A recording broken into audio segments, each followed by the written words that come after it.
Happy Sunday, everyone. Did you draw from the strength and love of your sisters and your brothers this week? Did you reach out and thank someone who is just always there for you in the clutch? Your person, the Lucy to your Ethel, the peanut butter to your jelly. I always go to my people.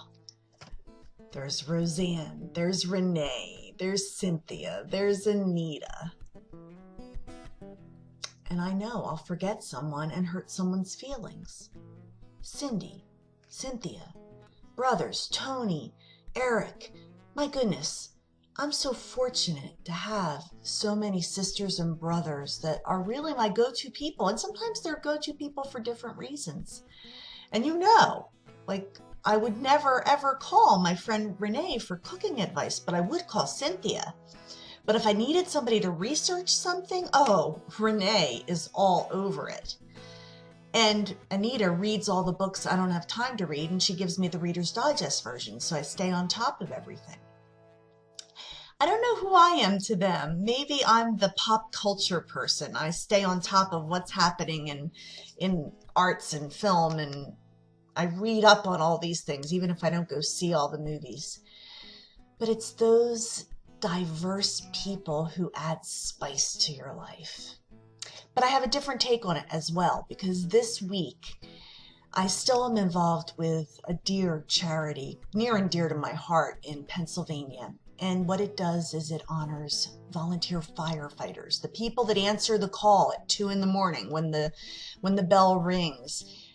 And when I was privileged to be a part of giving out over $40,000 in scholarships to these amazing hometown heroes this past week through the Mainline Chamber Foundation, I was struck once again why so many of them join and stay with the fire service, because it is a sister brotherhood. They have found a home away from home with the people that they serve with. And these are volunteer firefighters. They're not paid to do what they do, and yet they do it so willingly because of that sister brotherhood.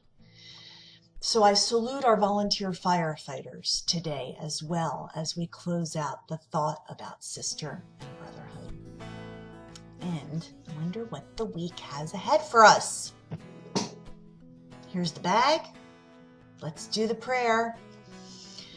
Asking for guidance, may my fingers go to the exact word we need this week to be our best selves. It's a good one. Simplicity. What first always comes to mind when I hear simplicity is do not be removed from the simplicity of the gospel. It's a scripture. For those of you that are not into scriptures, I get you, but hang in there with me. What is the simplicity of the gospel? The gospel is good news. And at the heart of the gospel is love. So whatever comes up this week, try not to be moved away from the simplicity that is really love, is the answer for whatever you're going through. When fear's knocking at your door, go back to love. When anxiety's there, when anger's there, when judgment's there, don't be moved from the simplicity that is love. You know, we get so worked up when life gets complex in our minds.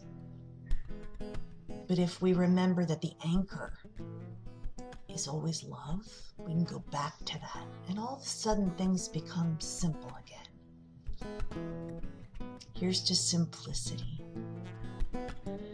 Sifting through the myriad of stuff that comes at us and coming out the other end full of love. Have a great week.